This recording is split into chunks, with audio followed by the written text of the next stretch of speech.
Mesdames et messieurs, bienvenue sur Télé 50. C'est parti avec Kinshasa Direct. Eh bien, durant ce programme vespéral, nous allons avoir un dossier du soir avec le professeur Abbé Baala qui va aborder l'actualité qui reste dominée par la problématique de la consolidation de la coalition FCC-CAJ en République démocratique du Congo.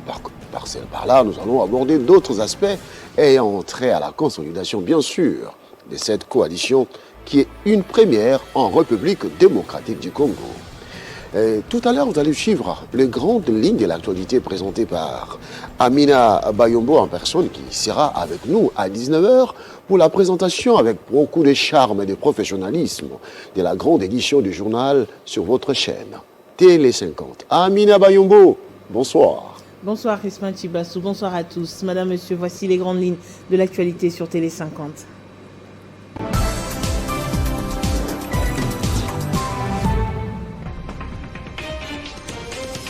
Conseil des ministres, cette 40e réunion présidée par le chef de l'État par visioconférence a porté entre autres sur une communication de Félix Tshisekedi aux membres du gouvernement faisant le point de la situation sécuritaire générale du pays ainsi que les modalités de la levée pour bientôt de l'état d'urgence sanitaire. Puis nous reviendrons dans notre grande édition sur le séjour du Premier ministre Ilunga Ilunkamba à Lubumbashi avec le gouverneur Jacques Kabula. Les échanges ont tourné autour de la situation sécuritaire de la province. Décès du directeur général de l'Institut supérieur d'informatique, programmation et analyse ISIPA, Martin Kanda, rendu l'âme à l'hôpital Ngaliema Center où il était admis depuis plusieurs jours pour des soins de santé. Voilà, ces quelques titres et bien d'autres qui vous seront développés au cours de notre grande édition. D'ici là, portez-vous bien en compagnie de Crispin Chibassou dans Kinshasa Direct. Merci beaucoup Amina Bayombo que nous allons retrouver à 19h pour la présentation de la grande édition du journal sur Télé 50. Eh bien, prenez rendez-vous, les rendez-vous est pris. Ça sera avec Amina Bayombo, bien sûr. Cette fois-ci, nous allons prendre notre premier dossier du jour dans quelques instants avec le professeur Abbé Baala qui se trouve déjà dans ce studio. Tout de suite. Les démocrates tshisekédistes. Bienvenue dans ce journal du député national. Télé 50, 10 ans et bien plus encore. Parce que tout doit être fait et bien fait. Parce que c'est une question de confiance, d'amour, de regard. C'est une grande chaîne privée de la visibilité de la République démocratique du Congo. Je suis fan de Télé 50. Donc l'actualité est bien et à travers Télé 50, on a fait la découverte de Moussous, na Monate, na à travers Télé 50. Parce que le Congo est grand, que nos ailes sont grandes, parce que tout doit être marqué pour que jamais on oublie.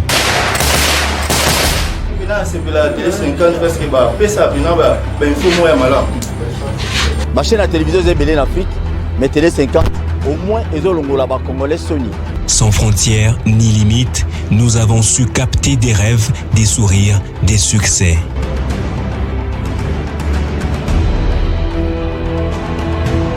Vous avez eu raison de croire en nous.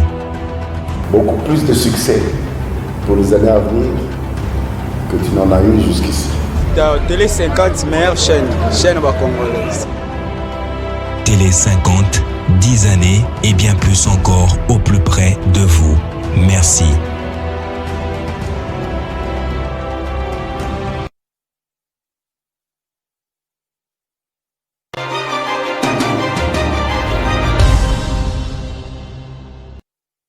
Kinshasa Direct, mesdames et messieurs, prof Abbé Baala est déjà avec nous dans ces studios, sur ce plateau. Abbé Baala, bienvenue. Merci beaucoup Crispin, c'est toujours un plaisir de vous retrouver ici sur Télé 50. Le plaisir est partagé. Merci. Merci d'avoir accepté l'invitation des Télé 50. Nous allons d'abord prendre cette interview. Politique de bon voisinage oblige les chefs de l'État. Félix Antoine Tshisekedi Tshilombo s'était rendu au Congo-Brazzaville et après son séjour, il a accordé une interview à la presse démontrant la nécessité de la consolidation de la coalition, bien sûr, FCC et CAJ, les chefs de l'État. qui s'était rendu au Congo-Brazzaville, eh bien, c'est l'interview que nous allons d'abord vous proposer avant de continuer avec l'abbé Bala, professeur d'université. Tout de suite.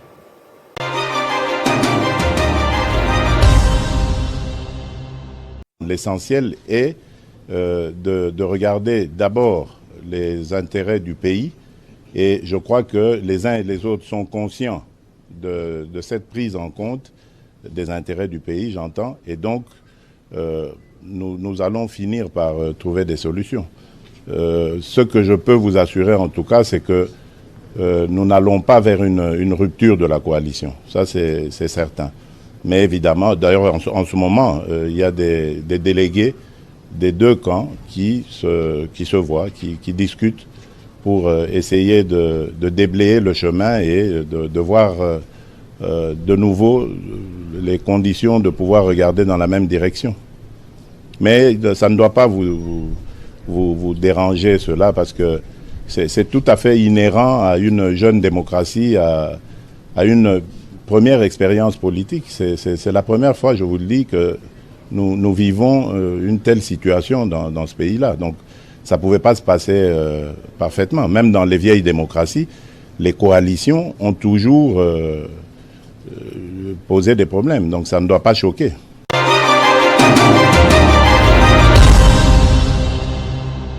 Voilà, nous sommes de retour sur ce plateau. Professeur Abbé Bala, le chef de l'État, s'est prononcé à côté de son homologue, Denis Sassou Nguesso du Congo-Brazzaville. Eh bien, je retiens l'intérêt du pays doit être considéré au plus haut niveau. Pas de rupture. Les délégués sont en discussion. Pas de rupture de la coalition. Et les délégués sont en train de discuter pour déblayer. Voilà. Merci Votre beaucoup. réaction. Merci beaucoup, Crispin, de m'avoir invité. Je commence d'abord par présenter mes condoléances à la famille du directeur général de l'ISIPA. Oui, de l'ISIPA, qui est décédé. C'était un ami très cher avec qui nous avions discuté beaucoup sur l'intelligence numérique, sur la promotion justement des personnes vivant avec handicap. Nous avons été très touchés par la mort du directeur général de l'ISIPA et donc voilà, c'était pour ça que je me suis mis dans ce costume pour marquer cela. Eh bien, pour rentrer sur notre sujet, Crispin, les paroles prononcées par le président de la République ne m'ont pas surpris outre mesure. L'autre jour, je vous disais que moi je suis un optimiste indécrottable. Je n'accepte jamais que les choses aillent vers le pire avant que l'on ait trouvé des solutions. Et voilà que c'est le président de la République lui-même qui siffle la fin de cette petite récréation macabre qui était en train de se faire autour de l'avenir de ce pays. Crispin, savez-vous qu'en Afrique aujourd'hui, partout où nous passons, comme experts électoraux, comme formateurs des formateurs, les gens disent que le processus électoral congolais a abouti à quelque chose d'inédit, quelque chose que personne n'attendait parce que tout le monde avait prévu le chaos. Tout le monde avait prévu qu'au lendemain des élections, il y aurait effusion de sang. Il n'y a pas eu effusion de sang. Il n'y a pas eu le chaos qu'ils ont attendu. Des gens avaient positionné des troupes aux frontières des pays voisins. Ce chaos qu'ils avaient prévu n'est pas arrivé au rendez-vous. Qu'est-ce qui est venu? La passation pacifique et civilisée de pouvoir entre un chef de l'État élu sortant et un chef de l'État élu entrant issu de l'opposition. L'alternance qui s'est passée dans notre pays est devenu un paradigme dans la politique, dans l'histoire politique de l'Afrique centrale, où des chefs d'État ont tripatouillé leur constitution pour se redonner un troisième ou un quatrième mandat. Le président Kabila a refusé de faire cet exercice antidémocratique. pendant que tout le monde faisait des marches contre son troisième mandat, hypothétique, nous parlerons tout à l'heure des gens qui font ces supputations hypothétiques qui finissent par mort d'homme. Eh bien, pendant que tout le monde incitait les gens à aller dans la rue contre un troisième mandat, contre la machine à voter, contre le processus électoral, pendant que tout le monde le faisait, lui, il cherchait de l'argent pour organiser des élections avec toute souveraineté pour notre pays. Et à son dernier discours, le tout dernier discours qu'il adressait à la nation devant le Congrès réuni, il a dit à tout le monde, pour tous ceux-là qui ergotent sur mon avenir personnel, je leur dis que mon avenir est déjà défini dans la Constitution. Il n'y a pas de troisième mandat. Notre Constitution ne le prévoyait pas.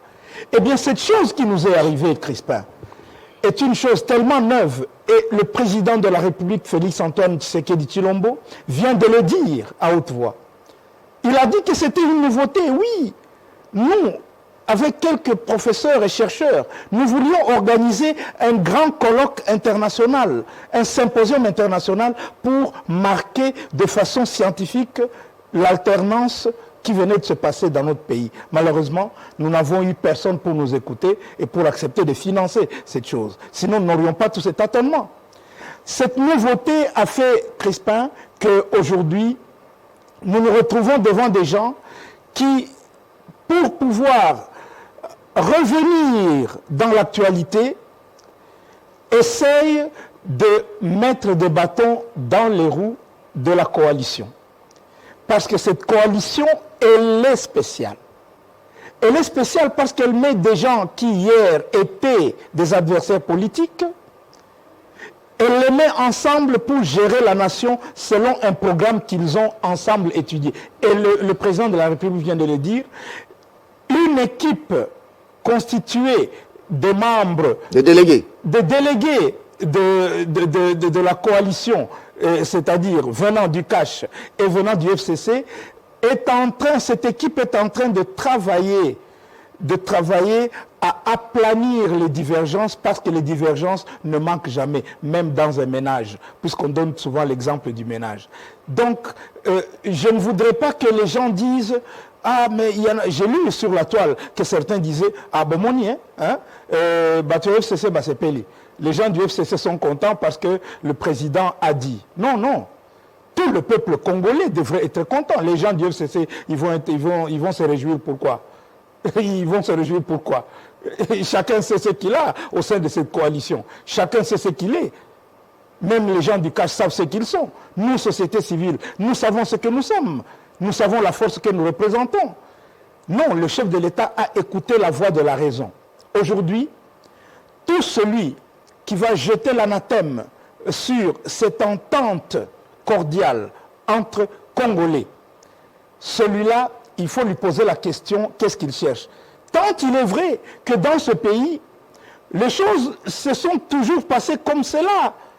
Dans l'histoire de ce pays, les choses se sont toujours passées selon ce schéma de consensus. Personne ne peut diriger seul. Et notre peuple envoie un message aux politiciens congolais. Vous ne dirigerez pas seul. Vous allez diriger avec les autres. Ceux qui vous ont précédés et ceux qui viennent d'arriver. Kasavubu, avec Lumumba, Lumumba gagne la majorité. Kasavubu est de la minorité, c'est-à-dire il n'a pas eu la majorité. Lumumba va chercher Kasavubu et il lui dit, nous nous mettons ensemble pour diriger ce pays. Il lui confie la présidence de la République. Mobutu, après sa prise de pouvoir, il aurait pu, alors qu'il était dans un schéma dictatorial d'une gouvernance personnelle, il a tenu à ce que dans tout ce qu'il faisait, les provinces, les 11 provinces du pays soient toujours représentées. Et il a même fait plus que ce qu'on aimerait, un schéma qu'on retrouve encore, qu'on puisse retrouver aujourd'hui, des gouverneurs de provinces non originaires de leur province et qui dirigeaient de grosses entités. Nous avons connu des grands gouverneurs comme Feu Mwando Simba, comme Kilolo Moutamba. Nous avons connu des grands gouverneurs au Kivu qui venaient d'ailleurs. Et Mobutu a tenu à cela, à cette unité. Vous avez vu venir Mouzé avec la révolution, pardon. Oui, il aurait pu jeter tous les anciens caciques de Mobutu en prison ou bien les pendre haut et court. Non, il ne l'a pas fait. Il leur a tendu la main, à commencer par le vieux Jeannot Bemba, le patron de la fête de ce temps là-bas, n'est-ce pas, de l'ANESA. Il lui a tendu la main, il en a fait son ministre de l'économie. Il a tendu la main au vieux Kengo qu'on a couronné l'autre jour comme commandeur. Donc la politique des tabula rasa ne paye pas. Il faudra fédérer avec tout le monde. Exact. C'est la leçon que je tire de ce discours du président de la République. Et ça met fin à toutes ces velléités de vouloir refuser la coalition. Abeba, là, cette interview donne l'impression de faire comprendre à l'opinion publique qu'il y a des lieutenants qui nagent à contre-courant de la vision des leaders, à entendre le chef de l'État, qui croit à la coalition, pas des ruptures. Mais qu'est-ce qu'on n'a pas entendu sur la place publique à Kinshasa lors des marches? Il faut qu'on dise, qu'on dise la vérité à la population. Oui. Alors, on joue pour qui? Bien, Crispin, c'est exactement ce que je disais. Mon peuple souffre à cause de l'ignorance. C'est dans la Bible. Et je sais que vous lisez la Bible. Mon peuple périt par manque. Il périt par manque de connaissances. Bien sûr. Et vous savez très bien que cette chose nouvelle, justement, qui nous est tombée dessus, c'est-à-dire cette alternance pacifique et civilisée du pouvoir, n'a pas été préparée. Les gens ne se sont pas préparés à cela, ni intellectuellement, ni psychologiquement, ni, j'allais dire, idéologiquement. Et ça pose problème. C'est comme ça que les deux chefs, eux, ils comprennent ce qu'ils voulaient. Ils ont une grande idée.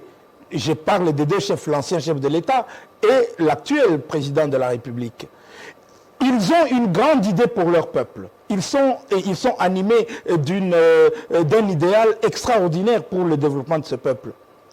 Leurs disciples n'ont pas encore suivi, ils ne sont pas encore certains, comme ceux du FCC, qu'ils me pardonnent de le critiquer. Certains d'entre eux sont encore dans la nostalgie du moment où ils étaient seuls aux commandes. Les autres, ceux qui viennent d'arriver, se sentent un peu à l'étroit dans les brancards, ils ruent dans les brancards, ils croient qu'on ne leur donne pas assez pour se déployer et obtenir tout de suite ce que les autres ont eu pendant 18 ans. Vous saisissez? Et donc ces gens-là, ce sont des gens qu'il faut réformer.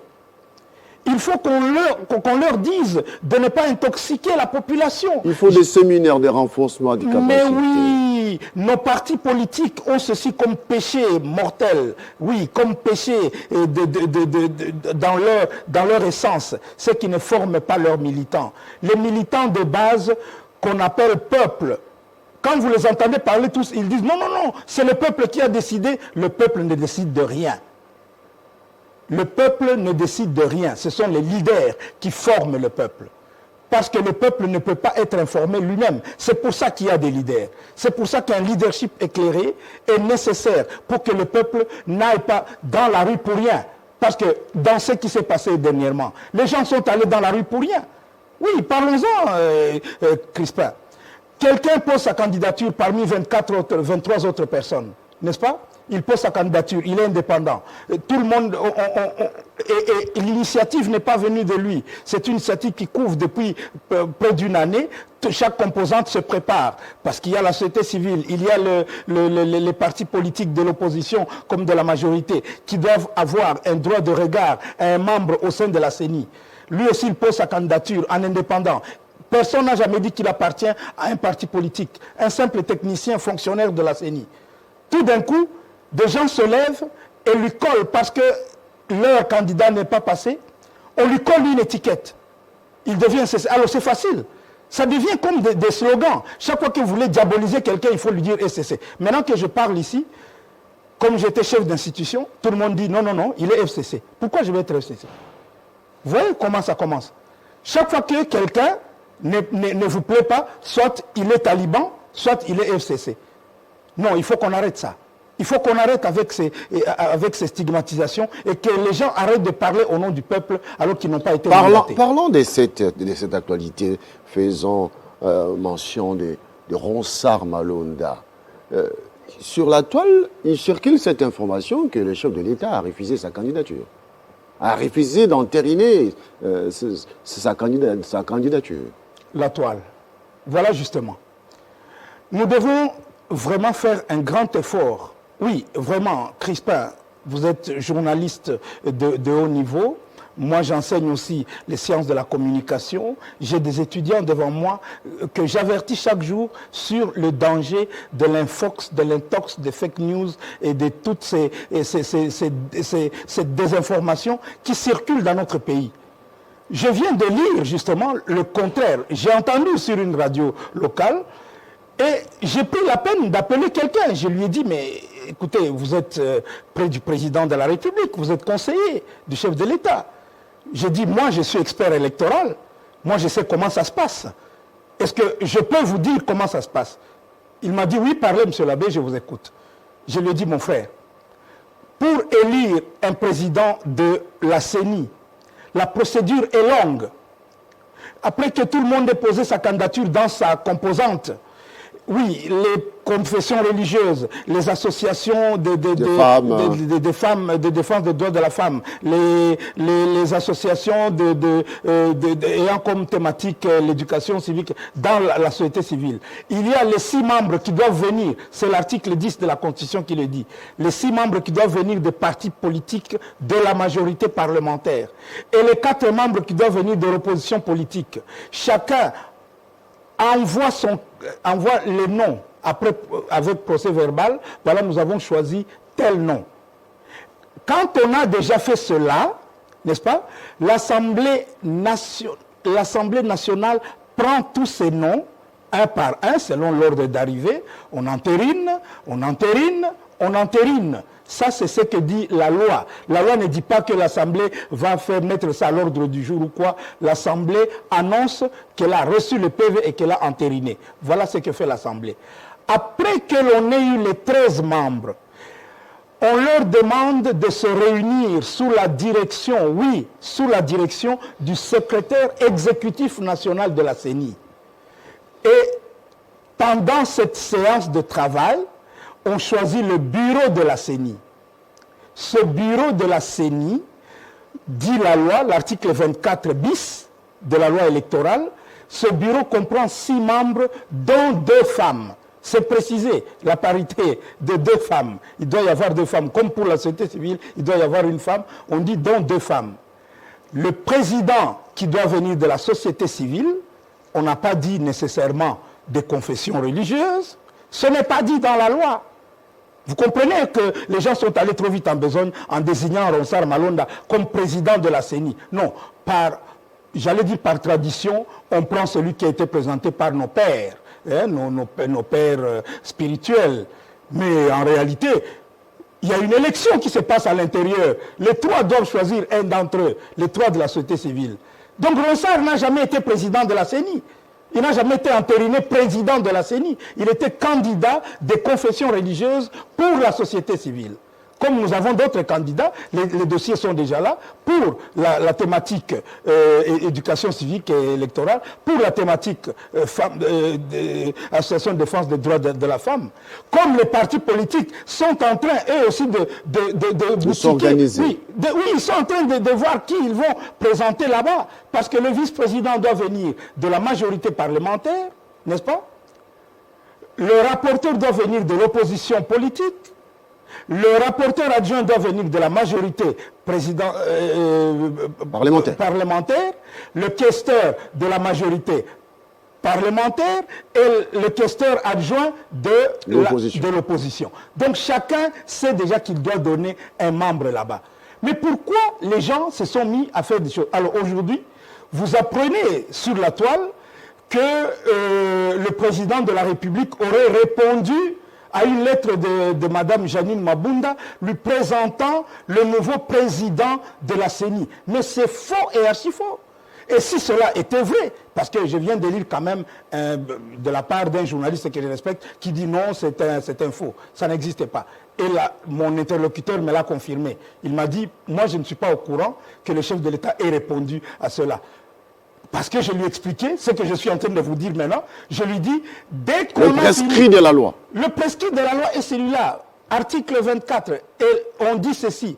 Après que les 13 membres aient choisi les 6 du bureau, on envoie ces listes au président de la République pour qu'il signe une ordonnance d'investiture. Il n'investit pas une seule personne. Donc le chef de l'État ne signe pas l'ordonnance pour une seule personne. Nommant le président de la CENI. Non. Même pour nous, même pour le CESAC, pour tout le monde, il signe une ordonnance unique. Pour tous les membres. Pour tous les membres. Selon ce qu'on lui a présenté. Et s'il a quelque chose contre, oui, il a la possibilité de dire non, écoutez, recommencez le processus, je ne suis pas d'accord avec la mouture que vous m'avez présentée. Il a encore la possibilité de le faire. Vous vous rappelez, le président Kabila, pour la création du CESAC, on lui avait présenté toute la loi, il ne l'a pas signé. Il l'a signé, je me rappelle, il l'a signé à Goma, nous étions en pleine négociation avec le CNDP, il l'a signé à Goma en 2011. N'est-ce pas? Alors que la loi avait été votée en 2007. Vous comprenez ce que cela signifie. Le chef de l'État a la possibilité de geler un dossier. Il peut dire, non, écoutez, je ne suis pas encore d'accord, je laisse d'abord mûrir le dossier et la réflexion. Il ne va pas signer comme ça. Et pourquoi il ne peut pas signer? Parce que les 13 membres se choisissent leur président. Ils choisissent les membres du bureau. Et le chef de l'État les investit par ordonnance. Et après cela, ce n'est pas fini. Ils vont devant la Cour constitutionnelle pour prêter serment. Alors, comment les gens aujourd'hui sont en train de marcher contre un Ronsard Malonda qui n'était que candidat à la candidature? C'est pour ça que l'autre jour, je vous disais que je les soupçonne wazi-wazi. Je soupçonne qu'il y a des gens qui ont l'intention de créer une crise artificielle, une crise institutionnelle artificielle, pour provoquer des négociations de partage de pouvoir. Je soupçonne qu'il y a des gens qui veulent créer une crise institutionnelle en partant de ces faits divers. Moi, j'appelle ça un fait divers. On donne de l'importance. Oui, on dit non, écoutez, oui, M. l'abbé, vous parlez comme ça, professeur. Ce n'est pas vrai. Les élections, c'est non. Non, les élections ne sont pas le tout.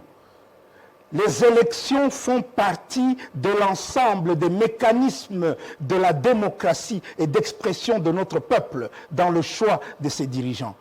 Les élections ne sont pas à la base. Ce sont les ambitions personnelles des Congolais qui font des élections une chose de vie ou de mort. Oui, apparemment, nous y sommes. Oui. Nous y sommes déjà parce qu'il y a eu marche à répétition, l'UDP ça a marché, la MOUCA a marché, oui. Et le CLC annonce la marche le 19.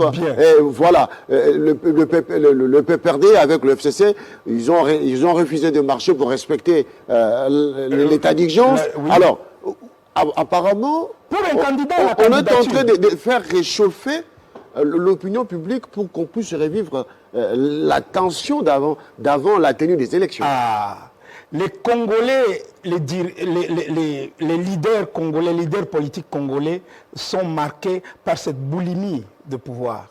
Et cette boulimie de pouvoir fait que ils vont jusqu'à renier leur propre essence et leur propre bonté naturelle qui devrait guider l'idéal de la nation, de la survie de la nation. Cette boulimie de pouvoir, ce manque de confiance en l'autre, On peut recommencer comme on veut, le processus comme on veut. Vous voyez, ils sont en train de parler de réforme. Oh, la devise est devenue... Écoutez, le processus était biaisé. J'ai entendu sur vos antennes tout à l'heure, dans l'émission, ça fait débat de notre excellent... Avec Fabien Loubala. Avec Fabien. J'ai entendu des gens s'exciter devant vos micros. Écoutez, le processus était biaisé dès le départ. Il était vicié. Il était biaisé par quoi? Il était présidé par celui qui devait le présider, c'est-à-dire au niveau des confessions religieuses, c'était l'église catholique, avec l'église protestante, avec les églises de réveil, avec l'église kimbanguiste, avec les salutistes, avec les musulmans. Qu'est-ce que c'est que biaisé? Est-ce qu'ils n'avaient pas le droit de se réunir pour choisir leur candidat à la CENI? Biaisé pourquoi? Vicié pourquoi? Puisqu'ils se sont réunis, s'ils ne sont pas arrivés à un consensus, oui, on peut dire, bon, écoutez, ils ne se sont pas entendus. Mais ils ont voté. Ils disent de mensonges, ils ont voté. Vous avez Jean-Marie Kassamba a reçu l'abbé Cholet, ils ont dit qu'ils avaient voté. Et qu'à la fin, c'est parce qu'ils ne s'étaient pas retrouvés dans les candidats. Et que les motivations que l'on présente pour refuser Ronsard Malonda, moi, ce sont des motivations immorales. Immorales. Elles sont complètement immorales et je ne mâche pas mes mots. Elles sont immorales. Elles sont immorales, comme celles qui ont présidé au rejet des candidatures des 3 autres candidats qui étaient originaires du Kasaï. C'est immoral de dire que parce que quelqu'un est de ma famille, il n'a pas le droit d'exercer telle fonction. C'est immoral de refuser ce droit à quelqu'un. C'est immoral de dire que parce que toi tu as travaillé avec Jean-Marie Kassamba, tu es un mauvais. Alors que tu as acquis de l'expérience aux côtés de ce grand journaliste. Parce que lui, il a travaillé avec Corneille Nangaa qu'on veut diaboliser. Corneille Nangaa qui a apporté la machine à voter. Félicité ce jour. Qui est félicité par tout le monde, par l'Afrique entière, comme une innovation. Moi, je refuse justement, cette immoralité politique. Des gens qui sont là, qui sont en train de siéger au Parlement, grâce à ce vote, grâce à ce scrutin qui ont eu lieu en décembre 2018, des gens qui ont eu des postes de ministres parce qu'ils ont été élus, des postes de gouverneurs parce qu'ils ont été élus sur des listes par la même centrale électorale qui a présenté des résultats, osent venir dire à tout le monde que ces élections-là étaient des élections chaotiques. Je refuse cette immoralité. C'est mauvais de jeter l'opprobre sur un processus électoral que tout le monde a admiré en Afrique entière et dans le monde. On a reçu des félicitations de partout, même de l'Union africaine qui voulait envoyer quelqu'un ici pour venir refuser que l'on proclame souverainement les résultats de nos élections. Et le président de la République, en âme et conscience, ne peut pas accepter que le processus par lequel il est arrivé à l'impérium, que ce processus, on jette de l'opprobre sur ce processus. C'est immoral. Un peuple qui fait des choses comme ça, ce peuple-là ne peut pas avoir le bonheur. Parce que les peuples doivent être fiers de ce qu'ils ont fait de bon. Parce que dans tout processus, il y a des ratés. Mais apparemment... Pourquoi les gens veulent jeter l'opprobre sur quelque chose qui nous rend fiers quand nous allons à l'extérieur? Oui, apparemment, Abibala, oui. On a l'impression que pour les Congolais, les bonheurs c'est ailleurs, les meilleures choses c'est ailleurs, les intelligences c'est ailleurs. Alors nous, on doit chercher notre mode de vie. Notre mode de vie, mais il ne doit pas être recherché dans la violence. Il ne doit pas être recherché dans le mensonge. Il ne doit pas être recherché en essayant de diaboliser les autres. Non, cette diabolisation, je ne l'accepte pas. Moi, je regarde d'abord l'expertise de quelqu'un. Ils avaient des critères. Ces critères-là, ils les ont mis sur la table.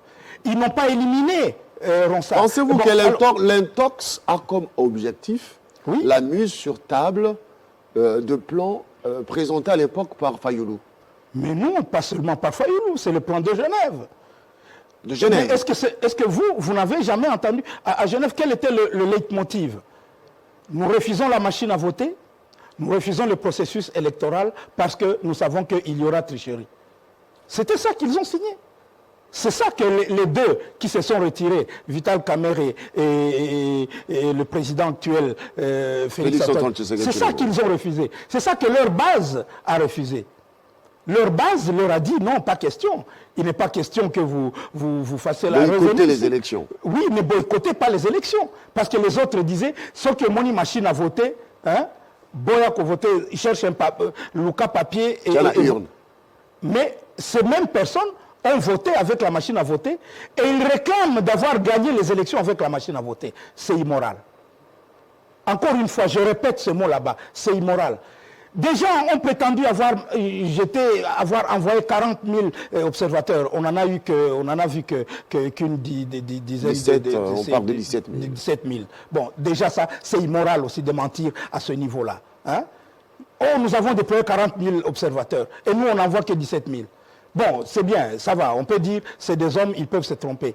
Mais comment se fait-il qu'on puisse commencer à mettre le peuple dans la rue pour revenir au schéma dont nous avons entendu parler avant? On a entendu parler de TSK. Transition sans Kabila. Ah, mais c'est quoi cette histoire-là? Donc ça devient une affaire d'individu et pas une affaire d'une nation.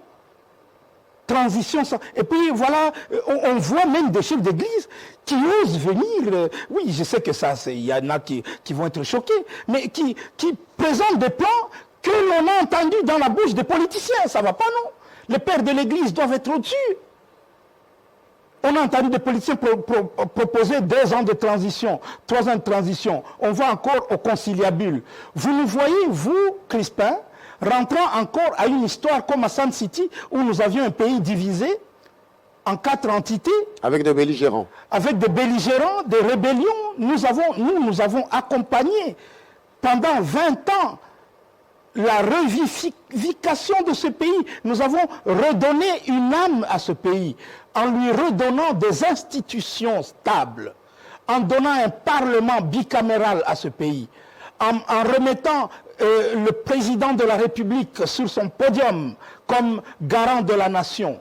Nous avons redonné à ce pays une structure judiciaire, une structure de gestion de la justice avec 3 chambres, n'est-ce pas, qui sont la Cour constitutionnelle, le Conseil d'État et la Cour de cassation. On a créé un Conseil économique et social. On a mis en place le gouvernement. La Commission nationale des droits de l'homme. On a mis en place le Conseil supérieur de l'audiovisuel et de la communication que j'ai eu la joie de lancer, n'est-ce pas? On a eu le Conseil des droits de l'homme, comme vous venez de redire, la Commission des droits de l'homme. On a la CENI. Comment se fait-il qu'un pays qui a autant d'institutions et où on n'a pas encore vu vraiment une crise institutionnelle majeure qui puisse nécessiter qu'on remette en cause l'ordre institutionnel issu de Sun City? Pourquoi les gens veulent inventer une crise qui n'existe pas? Mais c'est pas de la C'est qu'ils sont en train, ils ont un autre agenda. C'est qui était dans la rue avec les leaders, quelques cadres de la Mouka, on a vu réclamer le divorce entre le FCC et le FCC Cash, Goma Libala. On a entendu ça dans la rue. Oui. Crispin, vous êtes marié? Bien sûr. Bien.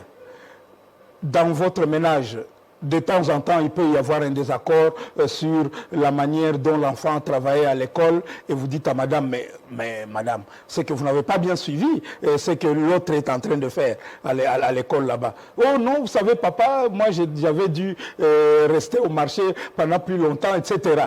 Est-ce que quelqu'un va venir te dire, Crispin, tu dois divorcer parce que ton épouse n'a pas aidé l'enfant à faire les devoirs? Mais ça c'est ridicule. C'est ridicule. Ce n'est pas parce qu'il y a 2 ou 3, un ministre qui ne fait pas bien son travail, un autre qui fait des siennes. Ce n'est pas parce qu'il y a un qui a des velléités de vouloir... Les enfants dans la maison peuvent avoir des velléités, l'un de monter au-dessus de l'autre ou de brimer l'autre. Est-ce que parce que vos enfants font du grabuge à la maison, vous ne pensez pas vous brûlez la maison? Oui, vous ne pensez pas que cette brèche a été ouverte par par les dirigeants de l'IDPS, Jean-Marc Abound et Augustin Kabouya, qui ont appelé à la marche. Pas seulement eux. Pas seulement eux, ils ont été aidés en cela par les autres aussi, ceux de l'autre coalition. Parce que chaque fois, c'était comme, ils se renvoyaient des coups. Hein, c'était des petits coups, on fait des petits coups par là, on fait des petites phrases assassines par escalade verbale. Escalade verbale. Non, non, non, moi je ne dis pas que dans cette affaire, il n'y a que le mal est d'un seul côté. Non, non, non. Moi, j'observe tout ce monde là-bas depuis 20 ans. Vous savez, donc j'accompagne les institutions de notre pays depuis 20 ans. Je connais pratiquement tout le monde. Et je sais quel est leur état les d'esprit. actions, les actes posés par quelques membres du FCC, oui, par quelques membres du CAJ, durant longtemps, c'est tiraillé, escalade verbale, des colibés sur la toile, ça donne de la matière à la Mouka aujourd'hui qui se réveille. Mais comment donc? Pas seulement à la Mouka, aller plus loin. La Mouka ou autre, je ne sais pas quoi. Tout ça, est-ce que ça existe vraiment? Vous pensez qu'ils existent de même? Vous avez vu des Congolais aller tout seuls à Genève? Vous avez vu des Congolais prendre l'avion tout seuls pour aller à Genève? Nous avons vu les images. Il y a des Blancs qui leur montraient, qui leur ouvraient les portières, hein, et qui leur ont arraché des téléphones. Ah non, attention. Non, nous sommes ici dans une affaire géostratégique et de géopolitique mondiale. L'Occident, aujourd'hui, a besoin de savoir qui dirige le Congo et de mettre la main sur la haute direction politique de ce pays pour pouvoir l'orienter. Pourquoi? Parce que l'après-Covid exigera que leurs économies soient relancées. Et ces économies ne peuvent être relancées que par notre lithium, que par notre cobalt, que par notre cuivre, par notre diamant, par notre or, par toutes ces richesses dont le Seigneur nous a dotés et que nous ne savons pas exploiter à bon escient pour le bien de notre population. Chacun est en train d'étudier. Vous avez vu l'Union européenne se bousculer ici pour venir avec de l'aide. Nous n'avions pas demandé cette aide. Vous voyez, tous les jours on annonce 50 millions d'aides pour le Congo. Et malheureusement, on apprend qu'il y a 50 millions, 300 millions, 400 millions. Mais pendant ce temps, les agents de la riposte ne sont pas payés depuis 3 mois. Vous comprenez qu'il y a un problème. Donc tout ce monde là-bas est à l'affût et cherche à ce que le Congo soit affaibli dans sa gouvernance. Une gouvernance affaiblie comme en Libye. En Libye, le pétrole continue à être exploité. À flot. À flot. En dehors de tout dérangement, eh bien, les autres là, maréchal Haftar ou je ne sais pas quoi, le gouvernement de Tripoli, chaque jour, chacun, et vous avez appris que l'Égypte elle-même veut entrer dedans parce que ses intérêts, dit l'Égypte, ne sont pas bien servis. Et donc tout le monde, la Turquie est entrée dedans, etc. L'Irak, ceux qui ont cassé l'Irak, ils ont d'abord cassé le pouvoir fort qui était en Irak, n'est-ce pas? Ils l'ont éliminé. Et après avoir cassé, ils ont fait de l'Irak un pays anomique, qui n'a pas de direction. Et aujourd'hui, donc, on peut assassiner des gens là-bas, mais le pétrole continue à couler. Qu'est-ce qu'ils ont fait de la Syrie? La Syrie, c'était l'un des pays les plus développés du Moyen-Orient. Qu'est-ce qu'ils ont fait du Yémen? Cette éponge à pétrole. Oui, aujourd'hui, qu'est-ce qu'on a fait du Mali? Avec l'or, avec l'uranium qui devait être exploité. Aujourd'hui, pourquoi aujourd'hui toute l'Afrique de l'Ouest est en ébullition? Burkina Faso, avec le terrorisme qui est venu là-bas. Pourquoi nous, chez nous, l'Est de notre pays ne trouve pas la paix? Pourquoi on ne trouve pas la paix? Exactement, il faut affaiblir la gouvernance. Et ça, c'est leur stratégie. Et leur stratégie actuelle, c'est de dire, nous devons revenir à une gouvernance non issue d'élections. Il faut jeter leur propre... Qu'est-ce qu'ils ont fait? Dès que nous avons fini les élections, ils ont sanctionné ceux qui avaient organisé les élections. pendant que partout au monde on disait envoyez-nous la machine à voter. On a sanctionné le président et le vice-président de la CENI. On a sanctionné celui qui avait bravé l'Union africaine nous, Congolais, en les résultats. Alors nous, Congolais, nous avons la responsabilité historique de consolider la coalition. Mais pas seulement cela. Est-ce que nous avons le choix? Est-ce que nous avons le choix? C'est comme un jour, moi, je demande, lors du 60e anniversaire du mariage de mon père et de ma mère, et je demande à ma maman, mais pourquoi tu es resté avec cet homme qui était si dur? Parce que papa, comme tous les vieux coloniaux, hein, il était imbu de lui-même, et puis c'était un fils de chef, donc il prenait tout le monde d'en haut. J'ai dit, mais comment tu es parvenu à rester avec cet homme pendant 60 ans? Elle m'a dit, est-ce que j'avais le choix? C'est le père de mes enfants. Alors, comment est-ce que les gens de cette coalition, est-ce qu'ils ont le choix? Oui. Ils n'ont pas le choix. Le peuple crie misère. Nous avons aujourd'hui ce Dieu dollar qui est en train, Dieu avec petit d, qui est en train de nous causer des misères et de causer la misère de notre peuple. Nous avons aujourd'hui la Covid-19 qui sème la mort et la désolation et qui met par terre tous les fondamentaux de l'économie du pays. Nous avons aujourd'hui des gens impayés. Nous avons à nos frontières tous ces vautours qui, comprenant que nous sommes en train de nous affaiblir en discutant de l'interne, qui sont en train de regarder et chaque fois que vous voyez tous ces gens là-bas faire des velléités, sachez qu'il y a quelqu'un derrière. N'est-ce pas? Comme disait Feu Mobutu, il disait les chiens ne montent pas dans les arbres. N'est-ce pas? Les chiens ne montent pas dans les arbres. Lorsque vous voyez un chien dans un arbre, ne jetez pas une pierre à ce chien parce que son maître doit être en bas. Merci. Et donc tous ceux qui s'agitent aujourd'hui, nous savons très bien ce qu'ils veulent. Mais pour notre peuple, Crispin, nous prions pour que le chef de l'État, qui est vraiment un homme d'une conscience nationale extraordinaire et qui a prononcé des paroles que moi je trouve admirables, l'ancien président de la République, le sénateur Avi Kabila, qui est un homme sage, qui ne dit pas deux mots de trop, qu'ils s'entendent et que les politiciens congolais reviennent à la raison. À la raison. Merci beaucoup, professeur Abbé Baala, pour avoir donné du temps à Télé 50 pour argumenter par rapport à cette thématique RDC. La consolidation de la coalition s'impose. Mesdames et messieurs, merci d'avoir suivi ce programme. À 19h, retrouvez Amina Bayongo pour la présentation de la grande édition du journal. D'ici là, portez-vous bien, que Dieu vous protège et que Dieu vous bénisse. Et que Dieu bénisse la République démocratique du Congo. Au revoir.